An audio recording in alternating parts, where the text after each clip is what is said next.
The forest of northern Vermont stretched endlessly, a dense and silent world of evergreens and shadowed clearings. The air was heavy with the scent of pine, damp earth, and the faint decay of fallen leaves. Travelers rarely ventured this deep, for the woods had a reputation.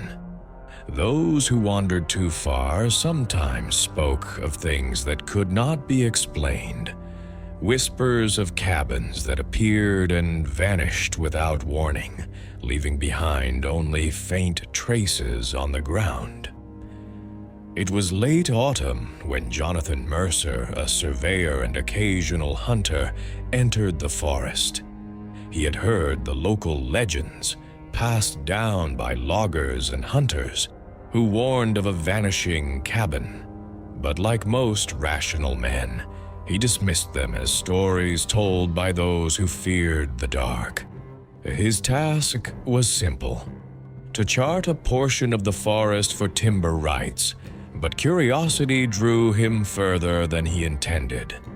By dusk, Jonathan found himself in a small clearing, where the air seemed to thicken and the sounds of the forest birdsong, rustling leaves, grew muffled. At the center of the clearing stood a cabin. It was small, simple, made of dark logs, with smoke curling lazily from its chimney. It had not been marked on any map, and its sudden appearance startled him. Jonathan approached cautiously. The door was closed, but the cabin exuded a strange familiarity, as if it had always been there and simultaneously had no place in the world. The ground around it was oddly trampled, prints of boots, strange elongated marks, and even circular impressions as if some unknown creature had paced the perimeter. He knocked. No answer.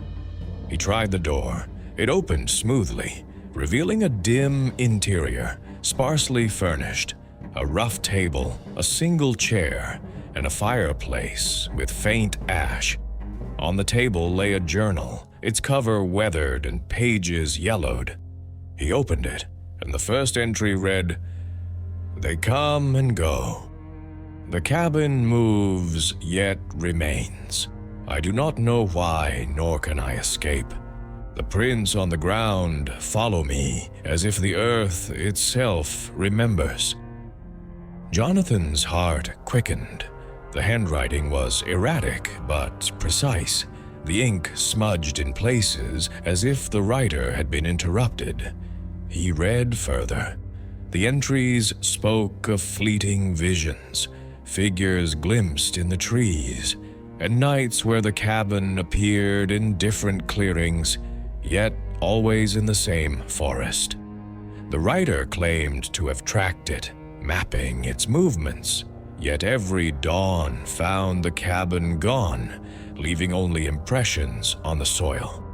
Jonathan left the cabin reluctantly, but when he returned to the clearing the next day, the cabin was gone. No smoke, no logs, no sign of entry. Only the strange prints, deeply pressed into the mossy earth. Some prints were human, others elongated, claw-like, and some were circular, almost geometric, like symbols. The journal lay where he had dropped it, but all entries beyond the first page were blank. Too disturbed, Jonathan attempted to explain the phenomenon rationally. Perhaps it was a trick of the forest, a mirage produced by fog and shadows. Yet the prints, crisp and clear, told another story. He mapped them carefully, noticing patterns. The circular impressions formed paths that seemed impossible to traverse in straight lines, and the elongated marks shifted directions abruptly, as though the cabin, or whatever force moved it, was not bound by ordinary geometry. Over the next weeks, he returned repeatedly, each time the cabin appearing in a different location. Sometimes it was near a creek, At other times atop a small rise, and occasionally at the edge of dense underbrush. Each visit revealed more oddities, footprints that led to the door but disappeared inside, faint smells of smoke and wood smoke lingering in the air, and an eerie warmth emanating from the floorboards despite the chill of early winter. Locals spoke cautiously of the cabin when he asked. "We've seen it," said one old trapper, "but it never stays. Folks go near it and, well, they don't always come back, or they come back changed." Another added, "It's a place of passing, not staying. The woods have their own memory." Jonathan began to note patterns in the entries of the journal. Each new appearance of the cabin coincided with particular lunar phases, weather changes, or local animal migrations. It was as if the cabin responded to forces beyond human understanding. And sometimes, late at night, he swore he saw movement inside the cabin shadows that did not belong to him, figures shifting behind curtained windows, as if it was inhabited by unseen eyes. 3. One evening, drawn by both fear and fascination, Jonathan decided to spend the night inside the cabin. He packed his provisions, oil lamp, blankets, food, and the journal he had recovered. As dusk fell, he approached cautiously, the forest growing silent around him. The cabin appeared as if waiting. Smoke rose faintly from the chimney, yet the forest was empty. Not a breath of wind stirring the branches. Inside, he found the same sparse furnishings, the table with the journal open to the first page. He lit his lamp and settled on the floor near the hearth. Hours passed in silence, punctuated only by the distant hoot of an owl or the crack of a snapping branch outside. Then, near midnight, he felt the cabin tremble subtly beneath him, like a heartbeat. The walls shifted imperceptibly, and a draft swept through, extinguishing his lamp. In the pitch darkness, he heard whispers, not from outside, but from within the walls themselves. They spoke in fragmented phrases, in voices old and young, male and female, as if the cabin had absorbed echoes of every person who had entered. The circular impressions outside began to glow faintly in his mind's eye, patterns forming shapes he could not comprehend. When dawn broke, Jonathan awoke to find the cabin gone. He was lying on the cold forest floor, the journal open beside him. Pages now filled with new entries he had not written, describing events and movements of the cabin he could not remember witnessing. The footprints outside led away, deeper into the forest, and he realized he was being drawn inexorably into its path. The days grew shorter, the forest colder, and Jonathan Mercer's obsession with the cabin deeper. Each appearance pulled him further into the wilderness, away from the familiar paths and safe clearings. He began to note peculiar patterns. The cabin seemed to anticipate his movements, appearing precisely where he would look, vanishing when he hesitated.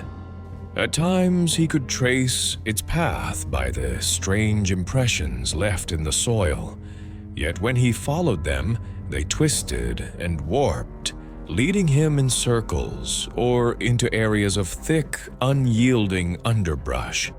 The impressions themselves were unlike anything Jonathan had ever encountered. Some resembled elongated human footprints, distorted as if the feet had been stretched unnaturally, toes splayed impossibly wide. Others were circular, concentric rings pressed deep into the earth, like the marks of some colossal animal or mechanical device, yet smooth, deliberate, almost carved. Occasionally, the impressions appeared to overlay one another in ways that defied logic, intersecting paths that should have been impossible to traverse in a single step. It was as if the cabin had a memory, leaving behind only fragments of its passage through the forest, never revealing the full truth of its movement. Jonathan began to keep a meticulous journal of his own, recording the cabin's appearances, the patterns of the prints, the phases of the moon, and the changes in the weather. He noted every unusual sound, the creak of timber that was not his own, the rustle of leaves where no wind blew, the faint scuffing of feet in the underbrush. Over time, the forest itself seemed to change. Trees leaned in strange directions, shadows bent unnaturally, and the air grew thick with a silence that pressed against his ears and made every heartbeat sound like a drum. One evening, as the sun dipped below the horizon and the first hints of frost coated the underbrush, Jonathan glimpsed the cabin once more. It stood at the edge of a frozen brook, smoke curling faintly from the chimney despite the cold. The sight filled him with both awe and dread. He approached cautiously, feeling a compulsion he could not resist. The door was slightly ajar, as if inviting him in. Inside, the cabin seemed unchanged sparse furniture, the rough-hewn table, the single chair, and the ever-present journal lying open. But tonight, the interior felt alive in an unsettling way. The air was thick with the scent of pine resin and something metallic, like blood, and a low hum seemed to vibrate through the floorboards. Jonathan touched the journal, and the pages shifted under his fingers, revealing entries he did not recognize. They spoke of voices in the forest, of fleeting figures glimpsed from the corner of the eye, of footsteps that mirrored his own, and of strange phenomena that defied understanding. One passage read, "The cabin watches. It moves not merely through space, but through the perception of those who enter its bounds. To follow is to invite the forest itself to remember you." As he read, a chill ran down his spine. He felt the cabin tremble subtly beneath him, a heartbeat echoing through the logs. Outside, the wind had died, and an unnatural stillness gripped the clearing. Then, faint at first, he heard footsteps, soft, deliberate, pacing the perimeter of the cabin. He peered out through the frost-laced window and saw nothing. Yet the prints in the snow outside shifted, new impressions forming in patterns that seemed almost intelligent. The next morning, Jonathan awoke to find himself lying not on the cabin floor, but on the forest path several miles away, the journal clutched tightly in his hands. The cabin was gone, leaving only the prints leading deeper into the trees, twisting into impossible shapes that beckoned him onward. Every instinct screamed at him to turn back, but curiosity, obsession, and a growing sense of inevitability drove him further. Weeks passed. Jonathan's world shrank to the forest, the cabin, and the strange patterns of the earth. Food and warmth became secondary concerns. He survived on foraged roots and occasional streams, But sleep eluded him, haunted by glimpses of figures that vanished when he looked directly. The cabin moved relentlessly, appearing in new clearings, each time more remote, each time leaving more perplexing marks. The prints became more complex, some forming elaborate geometric shapes, others suggesting living forms that defied human anatomy. One night, Jonathan followed the cabin into a dense part of the forest he had never seen before.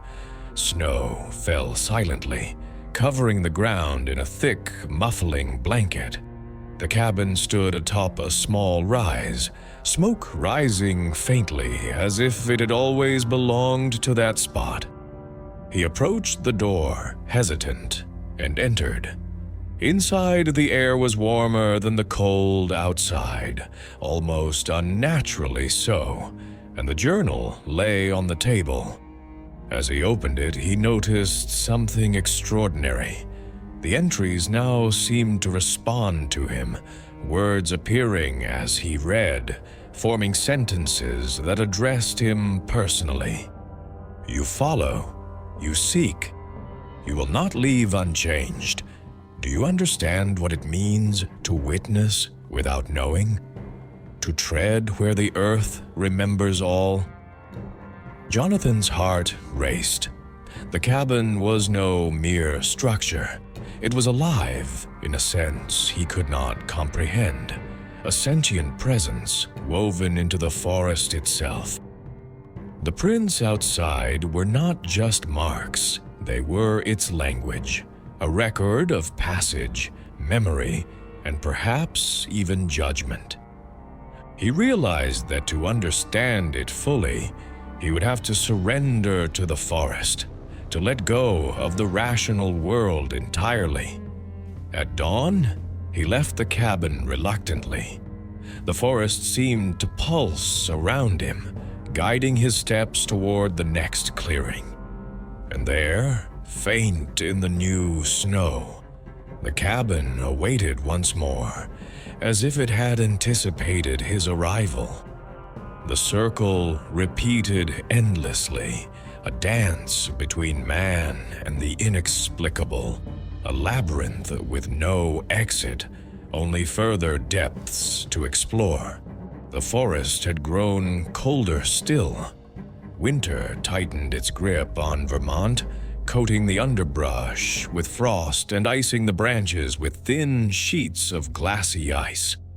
Jonathan Mercer moved carefully, his breath steaming in the icy air, each footstep muffled by the thick blanket of snow.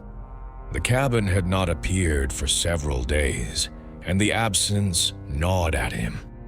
A strange emptiness filled the woods, as though the trees themselves waited in anticipation.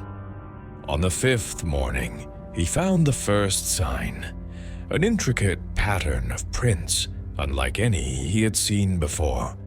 They spiraled in concentric rings, some so deep they pressed into the frozen soil, as if the cabin itself had left a mark. Jonathan followed them with trepidation. Each step seemed to echo unnaturally, the forest unusually silent except for the faint crunch of snow underfoot. Shadows moved where no light fell, and branches creaked in impossible directions, bending as if alive. At last, he saw it. The cabin, perched atop a small knoll, smoke drifting lazily from its chimney despite the still, windless air. Its logs seemed darker, almost slick with moisture, glistening under the pale winter sun. The door stood ajar, and a faint glow escaped from the interior.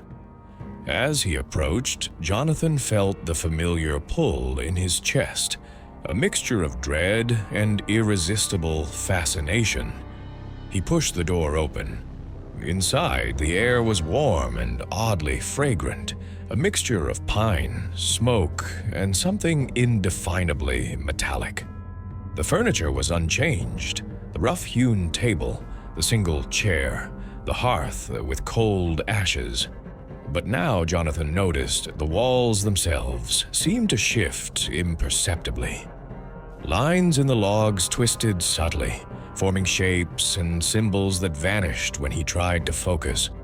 On the table lay the journal, open to a page he had not seen before. Words appeared to float upon it, black against yellowed paper. "You are here. You are not alone. The forest watches, remembers, and responds. To leave is to forget nothing. The cabin moves, and with it you move." A chill ran down Jonathan's spine. He realized that the cabin was not stationary. It existed in a space that obeyed no ordinary rules. It was a nexus, a point where forest, memory, and perhaps some other force intersected. The prints outside were not random. They were deliberate, recording both the cabin's passage and the intrusion of those who dared follow it. Night fell while he lingered inside, and with it came the sounds: soft scuffing on the floorboards, whispers from the walls, and a low hum that seemed to resonate from the cabin itself. Shadows lengthened, twisting unnaturally, and in the corners of his vision, figures moved, always at the edge, never fully visible. Jonathan felt eyes upon him, not human, yet not entirely foreign. The journal's pages turned on their own, revealing more entries, describing events he could not have witnessed. Strangers lost in the forest, footprints that led nowhere, and those who followed too long, never to return. Compelled, he stepped outside. The prints had changed. Some now resembled human forms, others like elongated claws, and still others were intricate geometric shapes, impossible to trace in a straight line. The snow beneath them shimmered faintly, as if the earth itself remembered each mark. Jonathan realized that to follow the cabin was to enter into a pact with the forest, a silent agreement that he would see, hear, and understand things beyond human comprehension, but at a cost he could not yet measure. The cabin moved again that night. Jonathan watched as it vanished into the mist, leaving only prints leading deeper into the woods. Exhausted, hungry, and chilled to the bone, he nevertheless followed. Each step took him farther from the known paths, deeper into a forest that seemed to pulse with its own secret life. He lost track of time. Days and nights blended, and the snow underfoot never seemed to accumulate. The air grew heavier, denser, almost tactile, pressing against his chest with the weight of uncountable, unseen eyes. In a particularly remote clearing, Jonathan finally glimpsed movement within the cabin. Figures, barely visible, flitted behind the windows. He approached cautiously. The door swung open before he could touch it, as though welcoming him. Inside, the cabin's interior had transformed.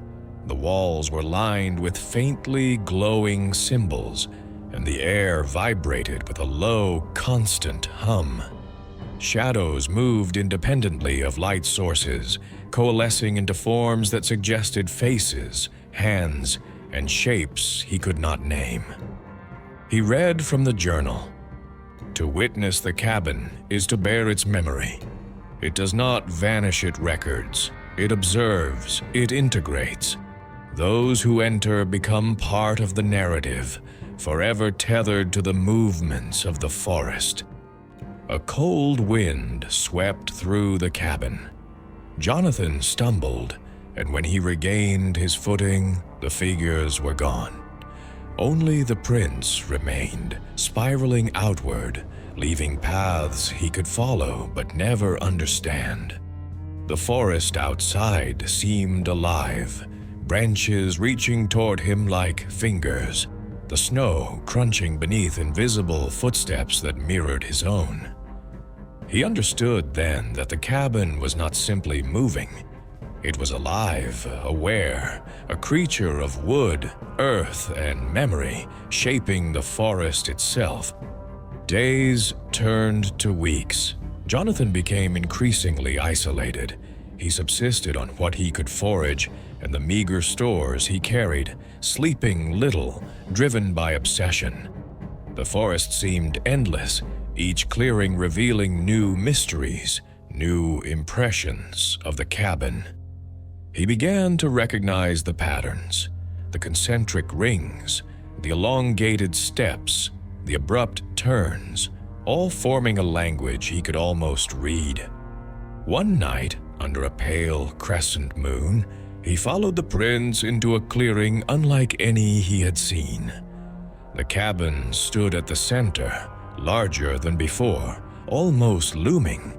Smoke curled from multiple chimneys, and the windows glowed with a faint, otherworldly light. As he approached, the air grew thick, almost viscous, pressing against his skin. He felt that the cabin itself was aware of his presence, waiting, watching. Inside, the journal lay open. Words appeared as he read, as if responding to his thoughts. "You have come far. You have seen. You understand. But to stay is to join. To leave is impossible. The forest remembers all. The cabin never forgets. You are now part of the movement, the memory, the pulse." Jonathan realized he could not leave the forest. Not truly. Every attempt to return to the familiar roads led him back to the clearing, the cabin ever present, its prints marking paths that twisted reality itself. The cabin had become a part of him, just as he had become a part of it. He was tethered to its movements, its secrets, and its eternal, incomprehensible memory. At dawn, the clearing was empty, silent, and undisturbed. The snow lay pristine, yet the impressions of the cabin remained, spiraling in strange, impossible patterns. Jonathan Mercer was nowhere to be found. Some say he walks still, following the movements of the disappearing cabin, leaving his own prints in the snow, recorded forever by the forest and its enigmatic, sentient creation. The cabin itself, invisible to those uninvited, waits patiently for the next curious soul, leaving only strange marks on the ground and the echo of something incomprehensible in the minds of those who dare approach. The forest of northern Vermont keeps its secrets well. The disappearing cabin remains, a presence both terrifying and magnetic, a mystery that shapes the land and the minds of those who wander too close. Snow drifts over the prints, but they do not fade. The earth remembers. And somewhere, beneath the shadows of evergreens and the frost of winter, the cabin moves again, always watching, always waiting. The days blurred into one another, the forest an endless labyrinth of snow, shadows, and whispering trees. Jonathan Mercer's sense of time unraveled. The sun rose and fell in patterns he could no longer discern, and the night pressed upon him like a living weight. The cabin's appearances had become more frequent, yet always fleeting, sometimes visible only as a faint outline in the mist, a suggestion of walls and smoke, vanishing when he approached. He had begun to dream of it as well. Each night, the cabin appeared in his sleep, larger and more intricate than reality allowed. Its walls seemed to stretch into the sky, reaching impossibly high, entwined with the branches of ancient trees. Footprints circled it endlessly, some human, others monstrous, all tracing patterns that confounded reason. Jonathan awoke, trembling, his body cold, his journal clasped in his hands, pages now filled with entries he did not remember writing. The cabin's memory was imprinting itself on him, and he knew he was no longer simply an observer. One evening, the forest fell silent in a way that was almost unnatural. No wind, no animal cries, not even the faint rustle of branches. Jonathan followed the prints that had appeared freshly in the snow, spiraling and twisting, leading him toward a clearing he had never seen. There, the cabin waited. It was larger than before, its dark logs slick with frost, windows glowing faintly as if lit from within by an otherworldly fire. He approached cautiously, noticing for the first time the subtle sound of wood settling under its own weight, almost like a heartbeat. The door opened before he reached it. Inside, the cabin seemed to breathe. The air pulsed gently with warmth and a scent he could not place. Metal, smoke, and earth all mingled. Shadows stretched and contracted along the walls, forming shapes that suggested figures moving just out of sight.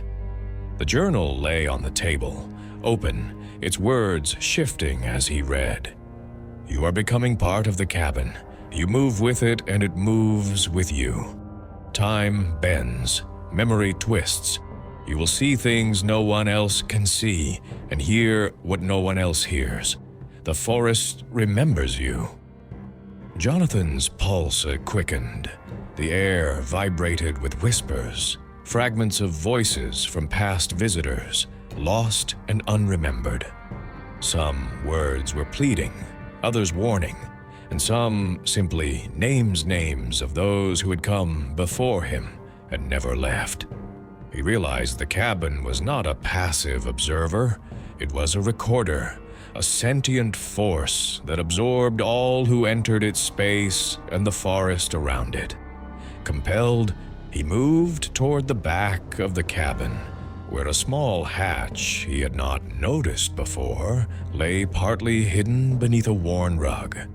The hatch creaked open, revealing a narrow stairway descending into darkness. Hesitation gripped him, but curiosity overcame fear. Each step down seemed to stretch time itself, the walls of the stairwell elongating and twisting, as though the cabin's interior existed outside the normal dimensions of space. At the bottom, he found a subterranean chamber. The air was colder, damp, and heavy with the scent of soil.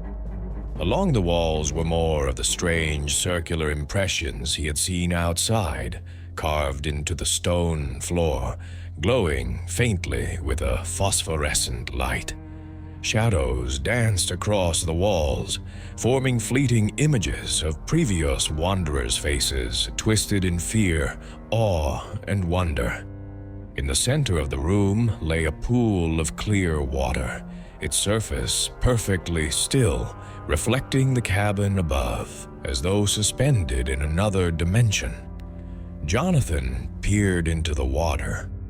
At first, it reflected only the cabin ceiling and his own gaunt face, but gradually he saw movement figures walking through the forest, their forms merging with the trees, the snow, the shadows themselves.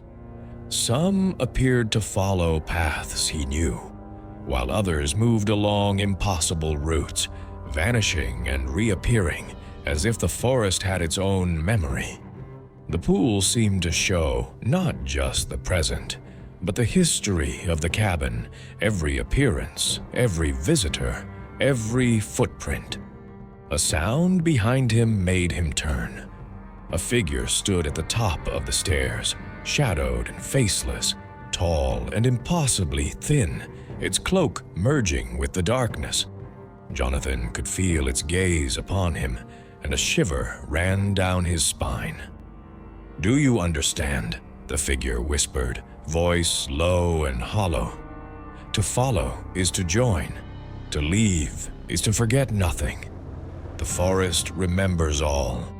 The cabin never forgets. Jonathan swallowed hard, realizing the truth. The cabin was not just a building. It was a living archive, a sentinel of the forest's memory, an entity that bound those who encountered it into its perpetual shifting patterns.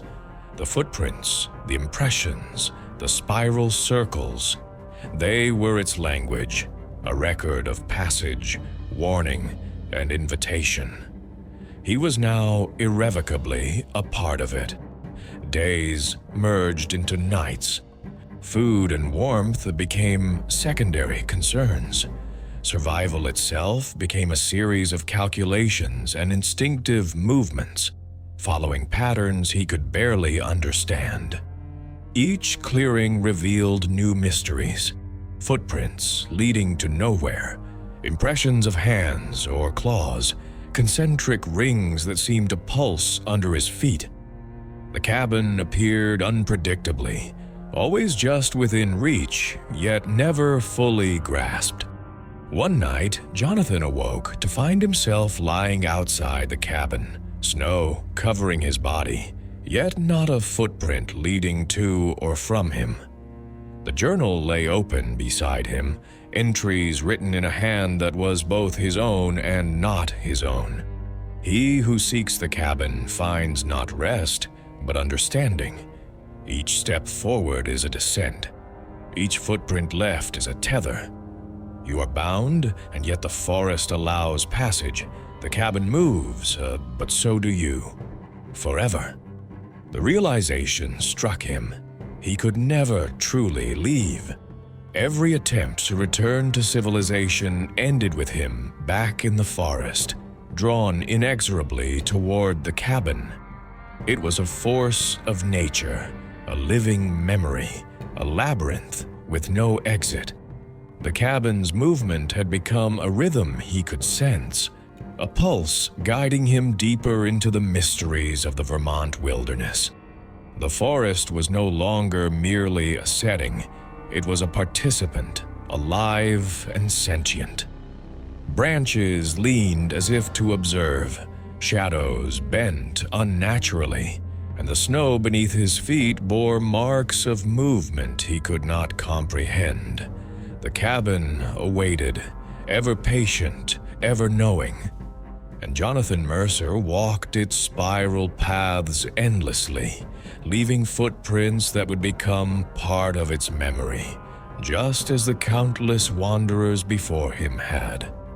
And somewhere in the endless winter woods of Vermont, the disappearing cabin waits, leaving strange, intricate impressions upon the earth, a mystery of time, space, and perception, drawing the curious into its eternal, ever-shifting embrace.